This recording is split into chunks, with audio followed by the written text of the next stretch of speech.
quand on étudie mon évolution, c'est vrai qu'à un moment donné, même en 76, euh, j'avais conservé Uranus. Mhm. Parce que Uranus, c'est 84 ans. 84 ans, c'est encore la durée de vie de quelqu'un. Que éventuellement Uranus, paraît-il, on peut quand même le voir à l'œil nu dans certaines situations. Ouais, Enfin, il paraît que c'est Hipparque qu'il avait voilà, pu enfin, l'observer. en tout cas, on peut plus ou moins l'observer. Donc j'avais dit, bon, on va prendre. Donc dans l'astrologie sensorielle que vous avez hein, eh bien, je propose les quatre types. Ouais. Et puis j'ai retrouvé récemment une étude que j'avais faite à une époque où je redonnais des nouveaux noms aux 4 éléments.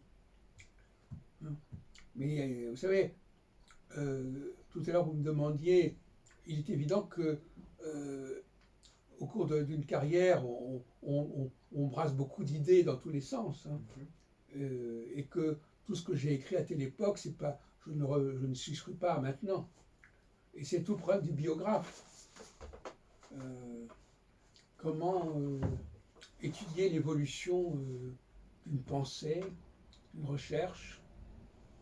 Dans le cas de Barbeau, d'ailleurs, on peut regretter, je terminerai là-dessus parce que c'est assez pressé, on peut regretter que depuis 67, il a quand même vécu ensuite plus de 50 ans, après 67. Mhm. Un demi-siècle après 67, il n'a pas véritablement reformulé sa pensée.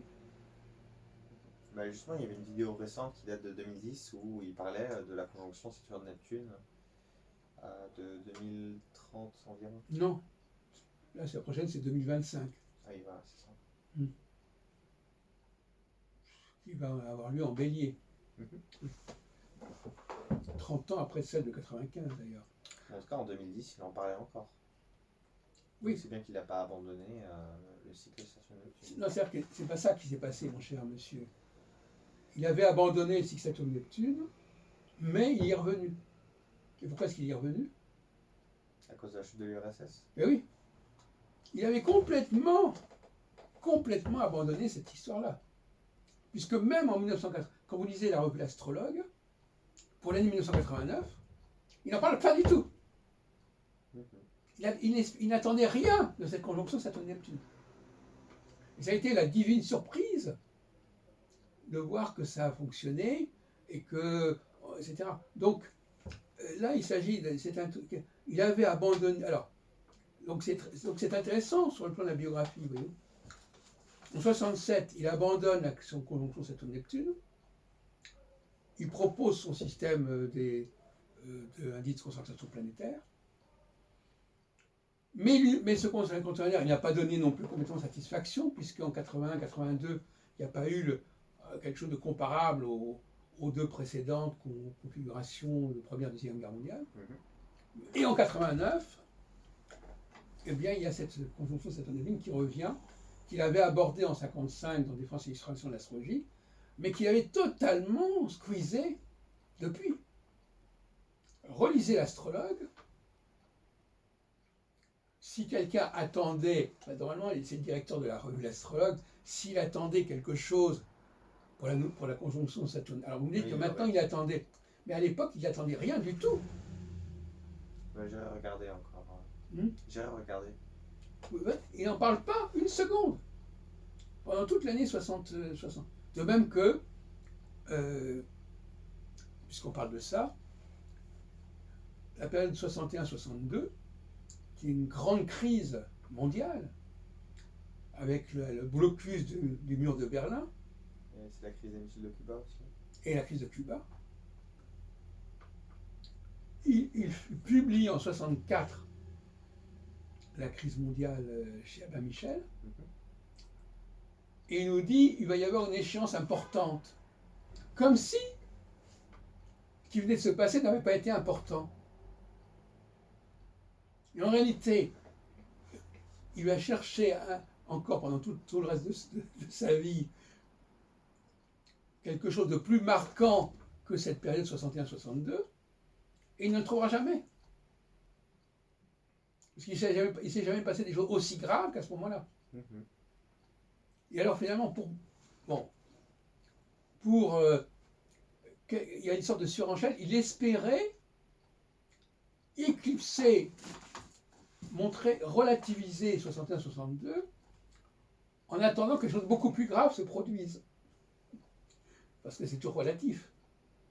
Donc il fallait que quelque chose de beaucoup plus grave se produise, donc il annonce 81-82, et il espérait qu'il se passerait des choses, une tension beaucoup plus importante qu'en 61-62, quand on a construit le mur de Berlin, hein, et quand les Allemands ont construit le mur de Berlin, qui empêchait les Berlinois de partir, et en 62, l'histoire des missiles, c'est une sorte de point aveugle. Alors là, tout à l'heure, on parlait des points aveugles sur le plan de la théorie astrologique, mais là, il y a un point aveugle sur le plan des événements du XXe siècle. Vous êtes d'accord avec moi? Oui. Donc finalement, là aussi, comment expliquer ces phénomènes-là? Alors, il y a une explication qui est possible, ce sont les liens, de même que par exemple, 1989, il n'avait jamais dit ce qui se passerait. Il parlait de l'URSS, mais sans dire que... Il ne savait pas si ça serait... Il pensait qu'il y aurait une expansion, je pense. C'est ça. Par exemple, il pensait... Enfin, il fait une prévision qui aurait marché aussi bien s'il y avait une expansion que s'il y avait eu un effondrement. Si vous faites des prévisions de ce genre-là, ça ne vaut pas grand-chose. Hein. Oui. Et c'est vrai, vous avez raison, il n'a absolument pas précisé. Et c'était facile de préciser, puisque en fin de compte, en 1953, Saturne était sur la ligne équinoxiale, et en 89 sur la ligne solsticiale. Ce qui était totalement différent. Mais lui, dans son système Saturne-Neptune, au bout du compte, c'est un système qui ne précise pas de quoi il parle. On est dans c'est important, on va attendre quelque chose d'important.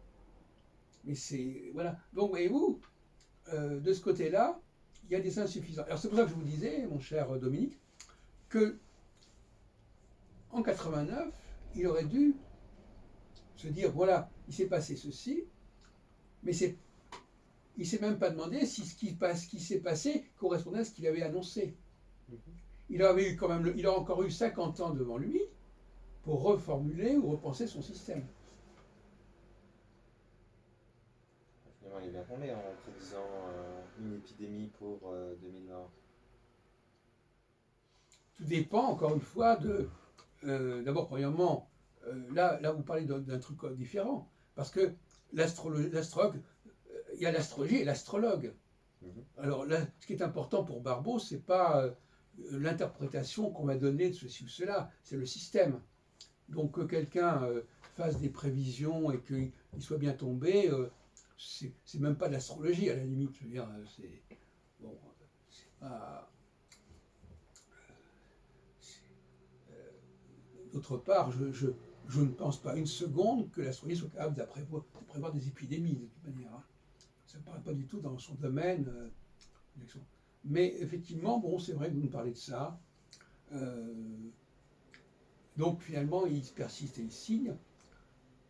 Pourquoi? Parce que il faut absolument valider. De toute façon, il y a un culte de Barbeau qui s'est développé encore plus à la mort de celui-ci,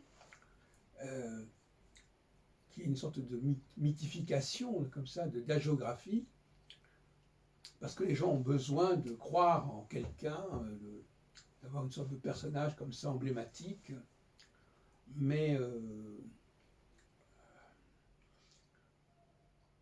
à sa place, j'aurais dit, voilà, bon, bah écoutez, qu'est-ce que c'est que cette histoire de... Alors en 89, il avait l'occasion, d'autant plus que moi j'avais publié en 80, j'avais publié, il aurait pu aller voir si le cycle de Saturne, justement, n'expliquait pas ça.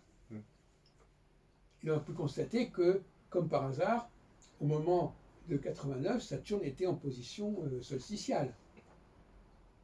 Mais ce n'était pas dans son système, ça. Donc, ce n'était pas audible. Donc, du moment qu'il y avait... Donc, voilà, donc voyez-vous, voilà ce qui est intéressant sur le plan épistémologique, il y a un manque de sérieux dans la façon d'étudier les documents. Et par exemple, bon, on va terminer peut-être là-dessus, mais le cycle Saturne, c'est un cycle qui va de 7 ans en 7 ans. Donc vous avez possibilité de faire des statistiques. vous avez quand même 12 ou 15 passages de Saturne sur les exercices en un siècle. Ouais. Alors qu'avec Saturne-Neptune, vous n'avez que 2, 3 à la limite. Alors quand il y a très peu de rencontres, c'est plus commode que quand il y en a beaucoup. Mhm. Parce que vous pouvez toujours essayer, vous allez faire un effort de trouver des correspondances, des explications, quand il y en a 3. Mais en réalité, quand vous en avez 15, là, c'est plus compliqué. Et quand vous avez une alternance équinoxe-solstice, chaque fois, il faut montrer que dans un cas, ça va dans un sens, dans un cas, ça va. Cette notion d'oscillation, et pourtant, Barbault l'avait trouvé, cette notion d'oscillation, dans son indice cyclique, quand ça monte et ça descend. Mhm. Ouais. Donc, dans son indice cyclique, ça monte et ça descend, mais dans son cycle Saturne-Neptune, il n'y a pas cette dualité. Ouais. Donc, il avait effectivement trouvé un système qui était plus intéressant que le cycle Saturne-Neptune, puisqu'il pouvait avoir un graphique qu'il n'avait pas. Bon. Mais comme il s'est reproduit, comme après, il y a eu cette période 89, et que le cycle Saturne. Bon, voilà. Donc, finalement, moi, ce qui m'intéresse beaucoup, c'est les tribulations de Barbault au cours de sa carrière. Mais il se trouve qu'à partir de. À part le fait qu'il ait réinterprété tel passage, etc., il n'a pas transformé. Vous dites, par exemple, l'exemple que vous donnez sur la pandémie, il ne change pas son système. Il ne change pas son système. Et autant il avait repensé son système dans les années 60, en passant de Saturne-Neptune au cycle, à l'indice cyclique, mais après, il n'a plus repensé quoi que ce soit. Ouais. Il n'a pas retravaillé son système, il n'a même pas retravaillé le mode d'utilisation de son système. Est-ce que je me trompe? Non. Non, mais vous n'avez peut-être pas encore étudié tout ce qui est. Non, j'ai pas encore bien lu, mais. Mais apparemment, là, les autres en auraient parlé, quoi, de ces travaux, je suppose. oui, mais là aussi, quand même, il y a un malaise. Il y a un malaise. Moi, par exemple, si vous regardez tout ce que j'ai fait, il y a constamment eu des remises en cause, des hypothèses qui ont été repensées, etc. Mais par contre, faut. Voilà. Eh bien, merci pour votre visite. Et alors, on se retrouve pour les vacances de Noël.